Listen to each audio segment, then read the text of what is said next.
ni nyuma y'iminsi igera kuri 12 intambara hagati y'intambara iri kubera mu bihugu byo mu Burayi ariyo ntambara iri kubera mu gihugu cya Iran hamwe na Israel.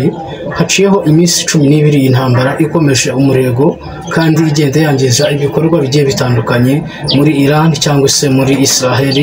Kutubu tuvugana muri Israel harimo abantu benshi bataye ibyabo kubera intambara iri mu gihugu kiri hagati ya Iran hamwe na Israel. Ni ukuvuga ngo muri iyi minsi hari haciyeho iminsi mike cyane igihugu cya Amerika kirashe muri Iran kirangije kirababwira ngo noneho twagana inzira y'amahoro, ariko Iran irangije irayisubiza ngo ntabwo twagana inzira y'amahoro bitewe nuko muri kuturasaho. Ni ukuvuga ngo Amerika ubwayo yari yohereje ibisasu bigera muri 6 irangije ibyohereza mu gihugu cya Iran. Barangije ni ukuvuga ngo baravuga ngo noneho twagana inzira y'amahoro. Trump yavugaga uko kubera yuko n'ubundi yagira ngo abereke yuko byose bishoboka. Ni nyuma y'ubwo gato Iran yongeye kubwira Amerika irayibwira ati n'ubundi tuzihorera kubera ko bari boherejeyo ibisasu bigera muri 6 babyohereza ahantu hatandukanye byangiza ibikorwa bigiye bitandukanye, ariko kubera ubwirinzi buba mu kirere najya mbwire ngo hari ibintu bitabasha kwangiza bimwe na bimwe bitewe nuko hari ubwirinzi babashyize mu kirere. Ni ukuvuga ngo nyuma yabwo haciye iminsi Iran isezeranya Amerika yuko nayo igiye kuyirasaho. Haciyeho iminsi igera muri ingahe Iran nayo itegura kohereza intwaro zikomeye kuri ingabo za Amerika. Ni ukuvuga ngo bamaze kubyohereza, Amerika ivuga yuko haciyeho iminsi ubwo babiboherezagaho ibyo bisasu. Amerika ishimira cyane Iran yuko yagiye kurasa ikabateguza, ibashimira yuko nubwo babarasheho ariko babanje kubateguza. Amerika ivuga ko hari ibisasu 6 bohereje, hanyuma ibisasu 5 babasha kubifatira mu kirere. Ibisasu 5 babasha kubifatira mu kirere, ariko kindi kimwe barebye babona ahantu kiri bugwe nta kintu kiri bwangize. Ni nyuma y'ubwo bakiretse aho cyaguye, ariko n'ubundi kiragaragara yuko hari ibintu cyangije byinshi bikorwa remezo, bigaragara yuko hari ikintu cyangije.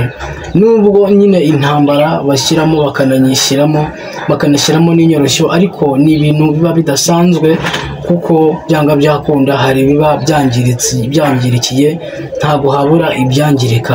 Ni nyuma y'ubwo bamaze kubarasaho n'ubundi Trump atangaza yuko n'ubundi bajya mu nzira y'amahoro hagati y'igihugu cya Iran hamwe n'igihugu cya Israel, yuko yabahuza bakajya mu nzira y'amahoro, hanyuma agahenge kakabasha kuboneka hagati y'igihugu cya Iran n'igihugu cya Israel. Ni nyuma y'ubwo yabitangaje, ni ukuvuga ngo hanyuma Iran yongera kubabwira yuko itajya mu nzira y'amahoro bitewe n'uburyo bagomye kubarasaho, bitewe n'uko bagomeje kubarasaho. Nyuma yabwo Iran isezeranya Amerika yuko byajya mu nzira y'amahoro, ariko irongera iramubwira ngo ntabwo twagana inzira y'amahoro kubwo Israel kubera ko igomeje kuturasaho. Nyuma yabwo ni ukuvuga ngo nyuma yaho Trump yongera kuganiriza Israel yuko bagana inzira y'amahoro, ariko ntabwo byabasha kubahirizwa kubera ko n'ubundi Israel yari igomeje kurasa mu gihugu cya Iran. Ariko muri iki gitondo mu masaha ya 12 amakuru nuko Trump yabashije kuganira n'igihugu Israheli yuko bagana inzira y'amahoro hagati y'igihugu cya Israheli na Iran. Ni nyuma yabwo yuko habonetse agahenge mu iki gitondo abantu batangiye gusubira mu byabo, ibisasu byahagaze bitari kumvikana, yuko Trump yari yaganirije igihugu cya Israheli yuko bagana inzira y'amahoro bakareka kugomya gukora ibitero by'intambara, cyangwa se bakareka kugomya kohereza ibitwaro by'intambara mu gihugu cya Iran. Ni nyuma yuko habonetse agahenge abaturage batangiye kujya mu byabo, ubona ko nta rusaku rw'amasasu ruri kuvuganamo, cyangwa se nta circulation y'amasasu ari kumvikana se, cyangwa se nta bisasu by'intambara biri kugomya biraswa mu gihugu hagati ya Israheli na Iran. Ni ukuvuga ngo muri iki gitondo agahenge mu masaha ya saa 12 mu Rwanda nibwo inkuru cyangwa se amakuru ari gusakara ku mbuga nkoranyambaga zitandukanye yuko amahoro yatangiye kugaruka hagati y'igihugu cya Israheli hamwe na Iran. Ni nyuma yuko n'ubundi igihugu cya Israheli gitengushye Trump yuko bongera kurasa mu gihugu cya Iran.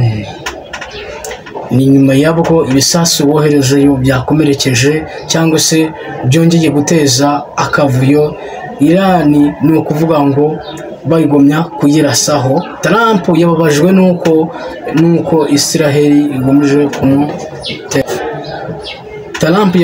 nuko Israheli igomeje kumutenga kubera yuko yari yaganywe inzira y'amahoro, ababwira yuko bajya mu nzira y'amahoro kugira ngo abaturage babashe kubona umutekano, cyangwa se ibikorwa remezo bye kugomya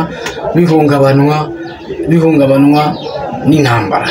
Ni ukuvuga ngo muri iki gitondo nibwo Israheli yongeye gutatira inshingano cyangwa se gutatira amagambo Trump yakoresheje ahuza Israheli hamwe na Iran, barongera bohereza intwaro zikomeye mu gihugu cya Iran. Ni nyuma y'ubwo rero amakuru agomeza gucaracara mugomeze